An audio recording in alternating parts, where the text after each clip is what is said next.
ஏர்வாடி இங்கே இருக்கக்கூடிய தர்காவும் அங்கே பேய் ஓட்டுறதும் எல்லாருக்குமே தெரியும்.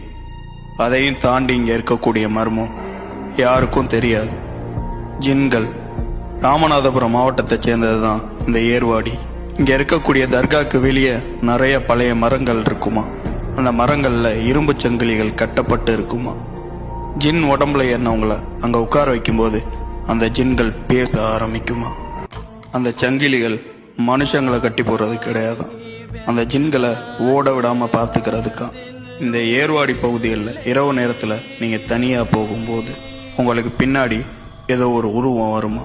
உங்கள் காது பக்கத்தில் அத்தர் வாசனை வந்துச்சுன்னா உங்கள் பின்னாடியே ஒரு ஜின் நின்று உங்களை ரசிச்சுக்கிட்டு இருக்கதா அர்த்தம். அதையும் தாண்டி நீங்கள் தனியாக போகும்போது உங்கள் பேரை சொல்லி யாரோ உங்களுக்கு பின்னாடி இருந்து கூப்பிடுவாங்களாம். திரும்பி பார்த்தா அங்கே யாருமே இருக்க மாட்டாங்களாம். இந்த ஜின்கள் மனித உருவம் எடுக்கிற அளவுக்கு சக்தி கொண்டதான். இந்த ஏர்வாடி கடலோர பகுதிகளில் இரவு 2 மணிக்கு மேலே தீப்பிழம்பு மிதந்து கடற்கரையை நோக்கி வருமா. ஆனால் கடற்கரைக்கு வந்தோன்னே காணாமல் போயிருமா. இதை கடல் ஜின்கள் வெளியே வர்றதுக்காக பண்ணுறதுன்னு சொல்கிறாங்க. ஜின்கள் கிட்டத்தட்ட ஒரு 3 வகை இருக்குது. மாரித், இஃப்ரீத், குல்.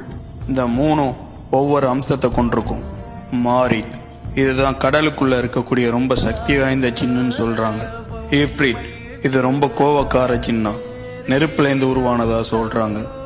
குல் மனுஷங்க நடமாட்டம் இல்லாத இடத்துல பாலடைஞ்ச பழைய இடத்துல தான் இது இருக்குமா. மனுஷங்களை இதுக்கு ரொம்ப பிடிக்குமா.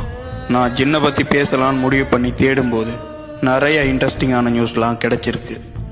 நிறையா உண்மை சம்பவங்களும் கொடூரமான கதைகளும் கூட கிடைச்சிருக்கு. ஸோ இதை ஒரு சீரீஸாக போடலான்னு நினைக்கிறேன்.